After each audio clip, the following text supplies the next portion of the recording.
Recording start हो चुकी है अपनी अब। बेटा गुड आफ्टरनून सभी को। Okay good afternoon. चलो अब देखो हम स्टार्ट करते हैं। Fifth factor which affecting the ionization enthalpy. Last topic था हमारे पास ionization enthalpy.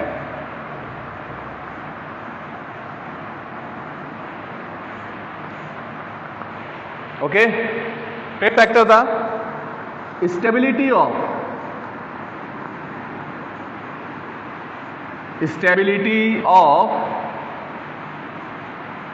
half fill and full fill electronic configuration।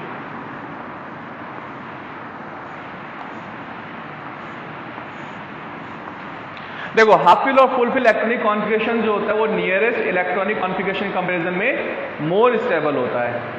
Half fill and full fill electronic configuration more stable than nearest electronic configuration.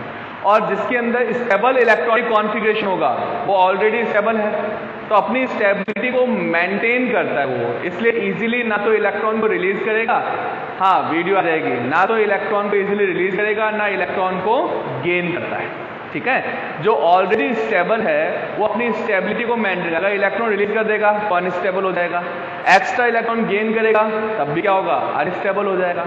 तो वो क्या करता है, अपनी stability को मेंटेन करता है। ठीक है, तो हमने यहाँ पॉइंट क्या लिखा, stability of half fill and full fill electronic configuration. ऐसे एलिमेंट्स जिनमें हाफ फिल और फुल फिल इलेक्ट्रॉनिक कॉन्फ़िगरेशन होता है वो नियरेस्ट इलेक्ट्रॉनिक कॉन्फ़िगर वाले जो एलिमेंट्स होते हैं उनके कंपैरिजन में मोर स्टेबल होता है, ज्यादा स्टेबल होता है। और अगर ज्यादा स्टेबल है तो उस केस में अपनी स्टेबिलिटी को मेंटेन करेगा।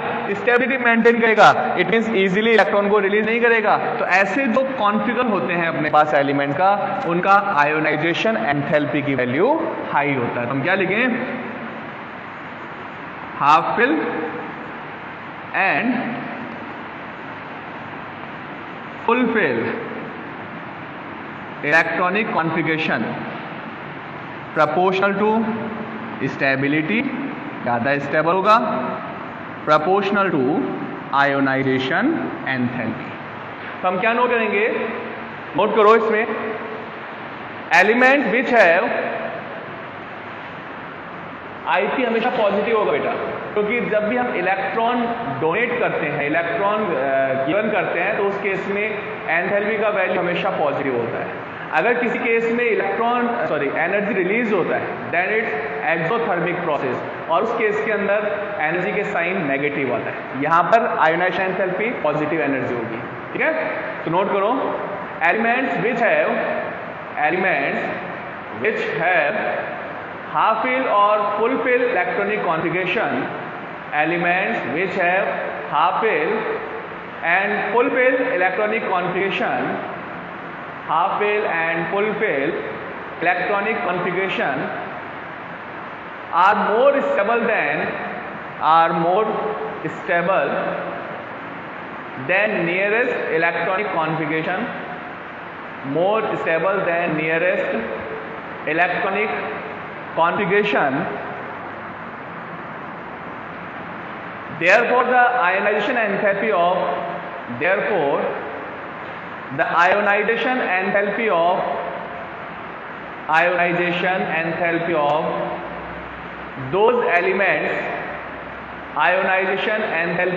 those elements are higher than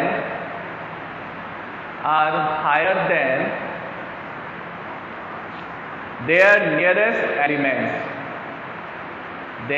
nearest elements। और देखो जितने भी एक्सेप्शन केस होंगे उसके लिए रेस्पॉन्सिबल भी क्या होगा, यही फैक्टर रेस्पॉन्सिबल होगा। कैसे, सपोज को मैं यहां पर कंपेयर करता हूं बेरिलियम एंड बोरॉन। बेरिलियम का configuration 2s2 and boron 2s2 and 2p1। ठीक है, तो बेरिलियम का क्या है, फुल फिल इलेक्ट्रॉनिक कॉन्फ़िगरेशन है, s ऑर्बिटल कंप्लीटली फिल है। किसी भी ऑर्बिटल अगर कंप्लीटली फिल होगा तो फुल फिल कॉन्फ़िगरेशन है, और उसमें अगर हाफ इलेक्ट्रॉन्स होंगे that is called half fill configuration. तो बेरिलियम का इलेक्ट्रॉनिक कॉन्फ़िगरेशन 2s2 है, तो उस केस में बेरिलियम बोरॉन के कंपैरिजन में स्टेबल इलेक्ट्रॉनिक कॉन्फ़िगरेशन, और अगर स्टेबल इलेक्ट्रॉनिक कॉन्फ़िगरेशन है तो ये अपनी स्टेबिलिटी को मेंटेन करेगा, इजीली इलेक्ट्रॉन को रिलीज नहीं करेगा। तो उस केस में बेरिलियम का आयोनाइजेशन एंथैल्पी का वैल्यू हायर होगा कंपेयर टू बोरॉन। या हम इसको दूसरे तरीके से एक्सप्लेन करें, in case of boron electronic configuration 2p1, when its release one electron then its gets stable full fill electronic configuration.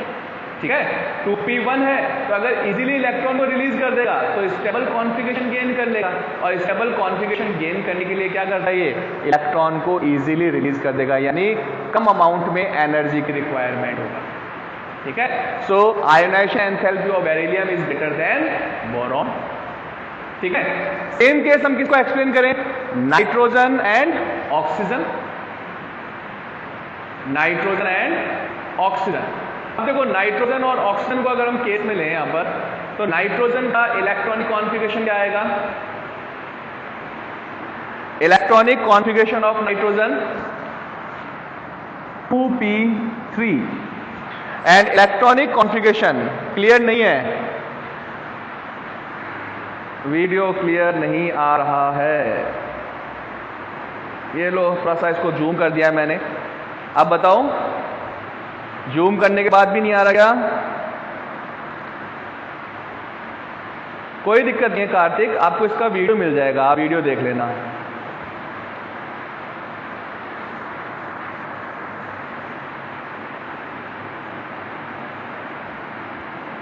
थोड़ा ठीक है अब, चलो मैं देखता हूँ कुछ और कर सकता हूँ तो मैं अपनी तरफ से।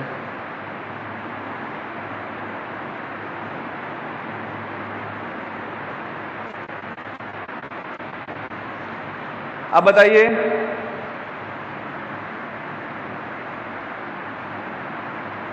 ये तो बहुत ज़्यादा जूम हो जाएगा, क्लियर है क्या अब,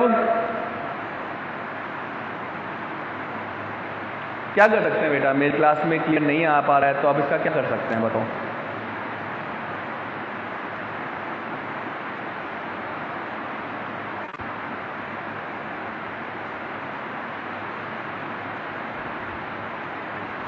ब्लर है, सादिक के पास क्लियर आ रहा है,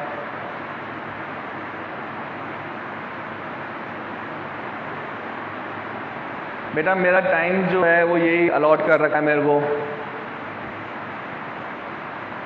धीरे धीरे साफ हो रहा है।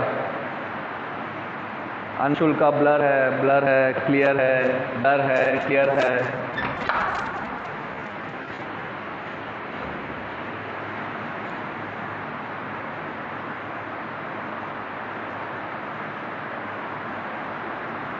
चलो ठीक है, क्लियर है, तो आधे स्टूडेंट के पास क्लियर है, आधे के पास ब्लर है, चलो ठीक है, अब क्लियर हो गया तो देखो, ओके। यहां पर हम कंपेयर कर रहे हैं नाइट्रोजन और ऑक्सीजन को, ओके अंकित।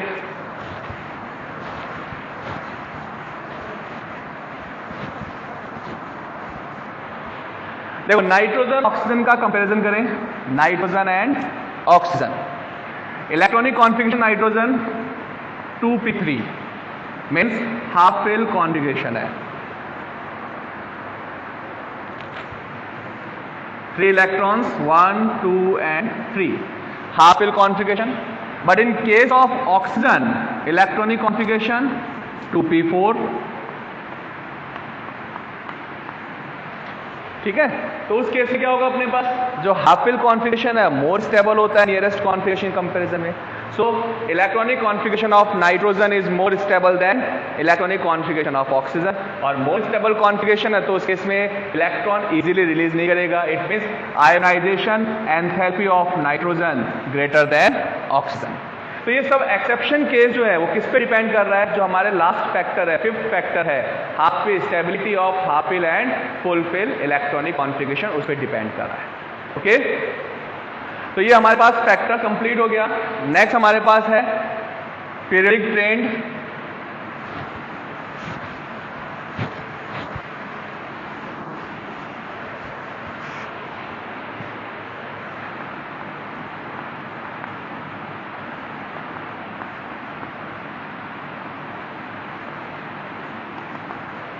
देखो नेक्स्ट हेडिंग है periodic trend.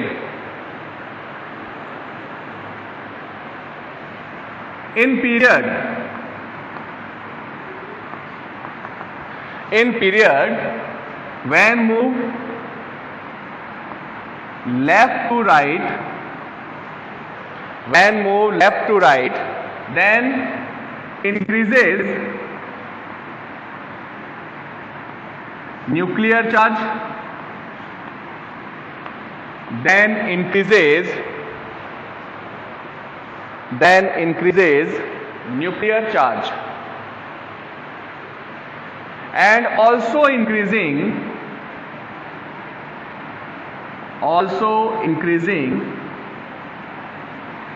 attraction force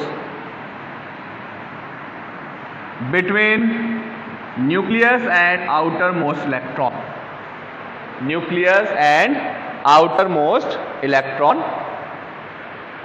therefore increasing ionization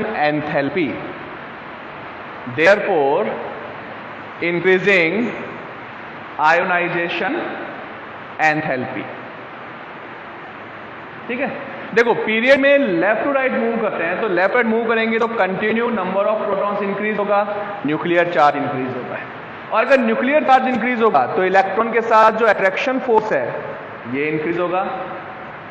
successive ionisation enthalpy का मीन्स होता है पलक कि हम कंटिन्यू एक के बाद एक इलेक्ट्रॉन रिलीज करें, जो हमने कल डिस्कस किया था कि न्यूट्रल से सिंगल इलेक्ट्रॉन रिलीज किया, then M positive ion convert हो गया, एम पॉजिटिव आयन से अगेन इलेक्ट्रॉन रिलीज किया, then M+2 ion, M+2 ion से इलेक्ट्रॉन रिलीज किया, देन M+3 आयन। तो यहां पर जो सक्सेसिव इलेक्ट्रॉन को हम कंटिन्यू रिलीज कर रहे हैं, उस केस में जो आयोनाइजेशन एंथैल्पी है, first, second and third ionization enthalpy, इसको बोलते हैं हम सक्सेसिव आयोनाइजेशन एंथैल्पी, ठीक है। न्यूट्रल से इलेक्ट्रॉन को रिलीज किया, first ionization enthalpy, positive ion से इलेक्ट्रॉन रिलीज किया, second ionization enthalpy, M+2 ion से इलेक्ट्रॉन रिलीज किया, देन M+3 आयन में कन्वर्ट हो गया। तो ये कंटिन्यू इलेक्ट्रॉन रिलीज है, इसको बोलते हैं सक्सेसिव आयोनाइजेशन एंथैल्पी, ओके। अब देखो न्यूक्लियर चार्ज इंक्रीज होगा तो उस केस में न्यूक्लियस और इलेक्ट्रॉन का अट्रैक्शन फोर्स इंक्रीज हो गया, अट्रैक्शन फोर्स इंक्रीज हो गया, तो इस अट्रैक्शन फोर्स को ब्रेक करने के लिए हमको एनर्जी प्रोवाइड करना होता है, दैट्स कॉल्ड आयोनाइजेशन एंथैल्पी। तो जितना स्ट्रॉन्ग अट्रैक्शन फोर्स होगा उतना एनर्जी ज्यादा प्रोवाइड करना होगा, ठीक है। So when we move left to right, nuclear charge increases regularly, therefore increasing ionisation enthalpy, ठीक है। पीरियड में लेफ्ट टू राइट मूव करेंगे तो डोमिनेटिंग फैक्टर हमेशा न्यूक्लियर चार्ज होता है, और न्यूक्लियर चार्ज इंक्रीज होगा तो उस केस में आयोनाइजेशन एंथैल्पी इंक्रीज होगा। बट यहां पर अपने पास एक्सेप्शन केस हैं, ठीक है। एक्सेप्शन केस कैसे? सपोज करो मैंने पीरियड के एलिमेंट्स लिखे यहां पर, lithium, then beryllium, boron, carbon, nitrogen, oxygen, fluorine and neon. ये जो एलिमेंट्स हैं इनके आयोनाइजेशन एंथैल्पी का ऑर्डर डिसाइड करना है आपको, ठीक है। तो आयोनाइजेशन एंथैल्पी का ऑर्डर कैसे डिसाइड करें?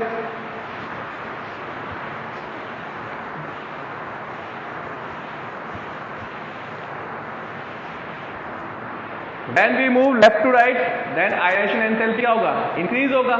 इट मींस लिथियम का आयोनाइजेशन एंथैल्पी मिनिमम, ठीक है। Then compare beryllium and boron. Beryllium stable electronic configuration, so ionization enthalpy of beryllium is greater than boron. तो बेरिलियम का आयोनाइजेशन एंथैल्पी बोरॉन से ज्यादा है, reason fulfil configuration. It means boron then beryllium, क्योंकि nearest electronic configuration के comparison में stability ज्यादा होता है। तो हम यहां पर केवल इसको बेरिलियम को लिथियम और बोरॉन से कंपेयर कर सकते हैं। तो लिथियम के कंपैरिजन में तो वैसे ज्यादा है क्योंकि न्यूक्लियर चार्ज इंक्रीज हो रहा है, इसका हाफ फिल था, इसका फुलफिल कॉन्फिगरेशन है, ठीक है।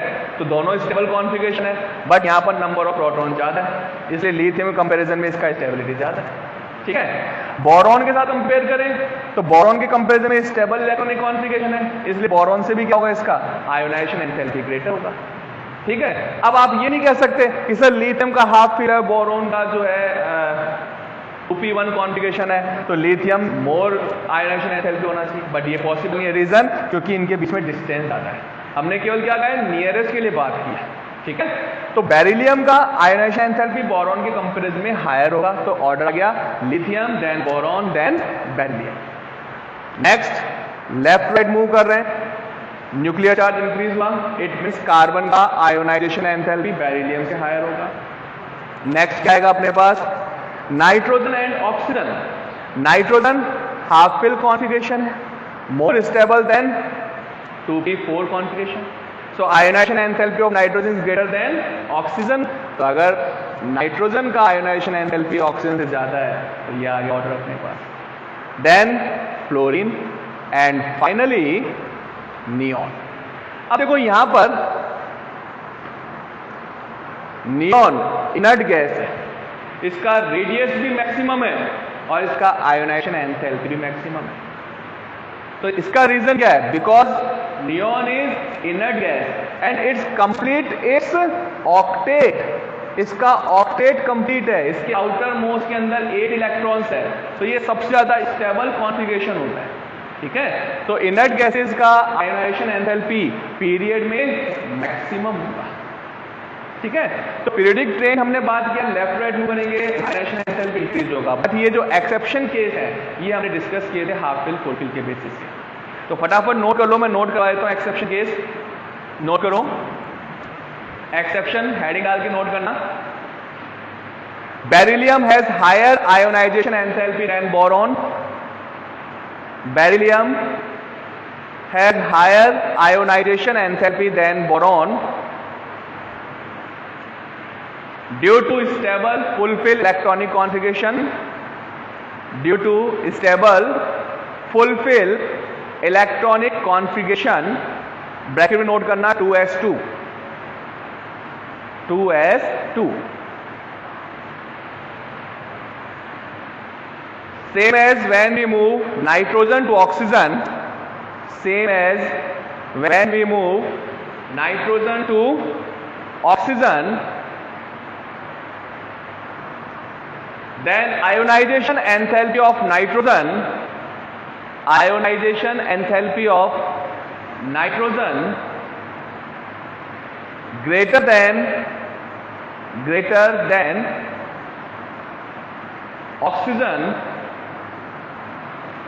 greater than oxygen due to stable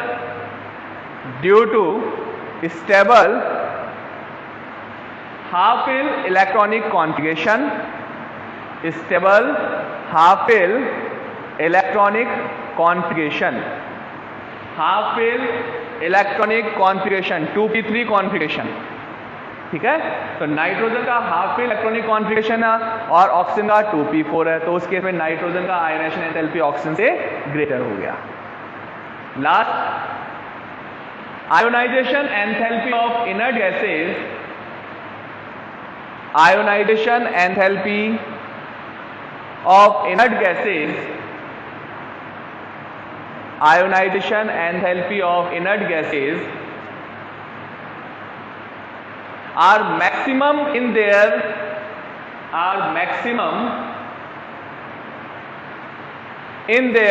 corresponding period,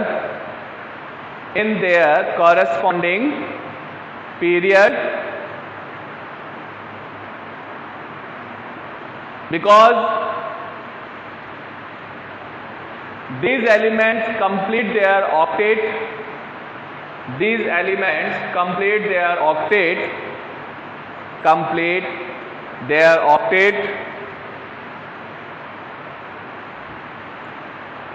which is stable configuration.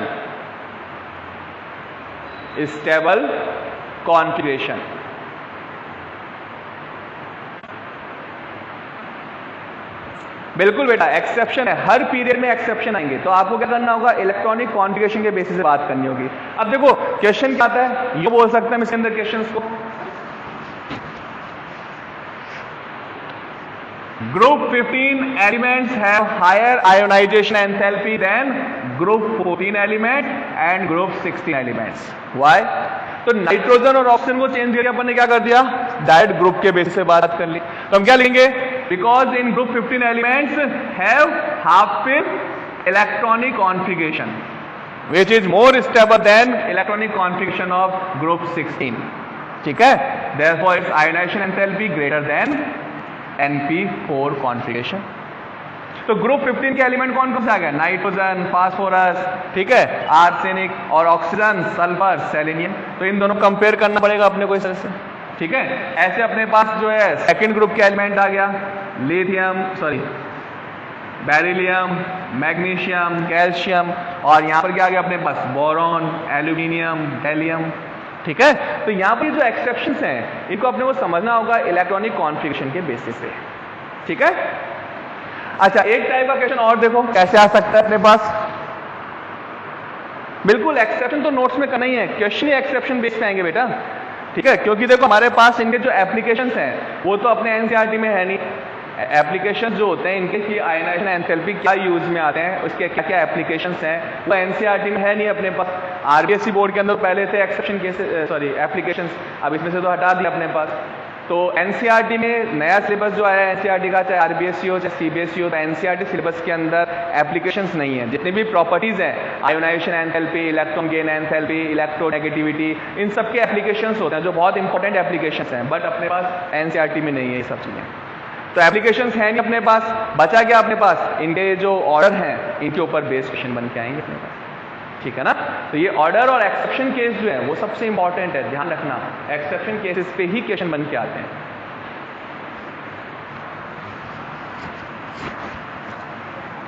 अब फटाफट ग्रुप का भी नोट कर लें, तो हेडिंग डालो, इन group when we move up to down, then ionization enthalpy decreases. When we move up to down, ionization enthalpy decreases. Ionization enthalpy decreases because increasing number of orbits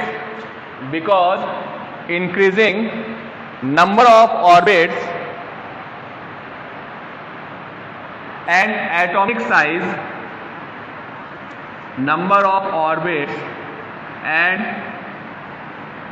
atomic size, therefore decreasing attraction force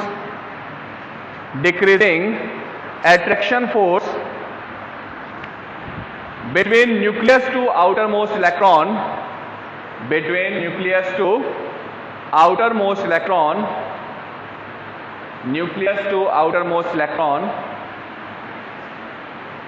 and also decreasing ionization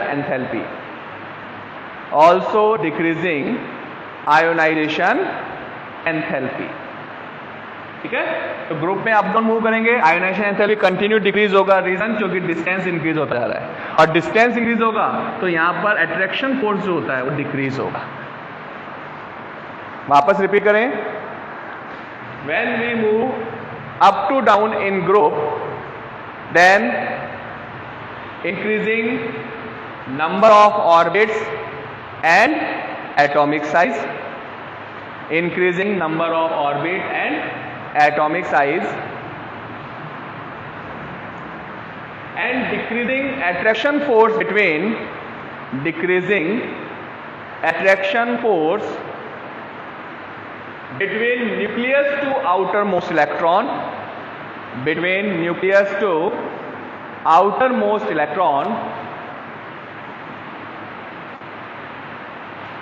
and also decreasing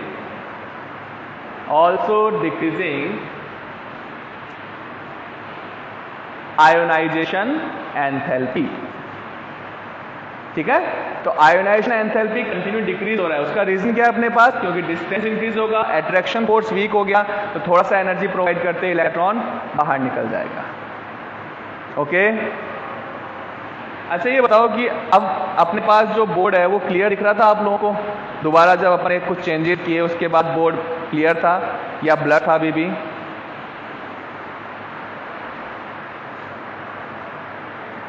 clear था, चलो ठीक है, मेरे को problem जो है पता चल गई है, ठीक है। तो नेक्स्ट क्लास के अंदर इस प्रॉब्लम को सॉल्व करेंगे कंप्लीटली अपन। तो ये होगा अपने पास ग्रुप के अंदर। अच्छा, एक्सेप्शन केस का क्या आएगा? जो हमने एटॉमिक रेडियाई के अंदर एक्सेप्शन केस की बात की थी, सेम एक्सेप्शन केस यहां पर आएगा। क्या था exception case? Ionization enthalpy of gallium, note कर लो, ionization enthalpy of gallium approximate equal to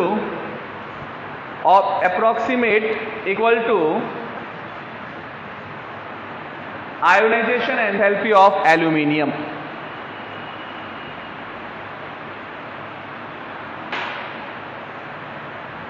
Because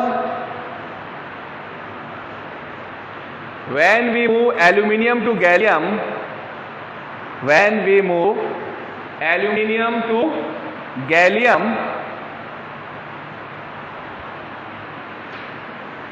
then increasing 18 protons,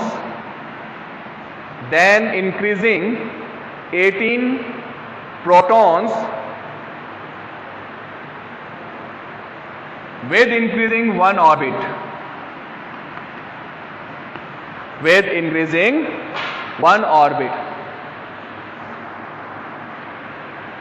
therefore also increasing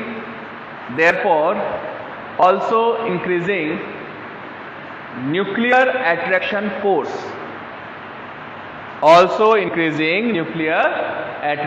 force, ठीक है। तो जो हमारे पास एक्सेप्शन केस रेडियाई में था वही एक्सेप्शन केस हमने यहां नोट। गैलियम क्या था? एटॉमिक साइज एप्रोक्सीमेट इक्वल था, इसका आयोनाइजेशन एंथैल्पी जो है वो भी क्या होगा? एप्रोक्सीमेट सेम है। Reason, number of protons increase हो रहा है, न्यूक्लियर चार्ज इंक्रीज होगा, तो उस केस में आयोनाइजेशन एंथैल्पी इंक्रीज होगा। तो ये था हमारे पास आयोनाइजेशन एंथैल्पी का प्रेडिक्टेड, कंप्लीट हो गया टॉपिक अपना। नेक्स्ट क्लास में हम इलेक्ट्रॉन गेन एंथैल्पी को स्टार्ट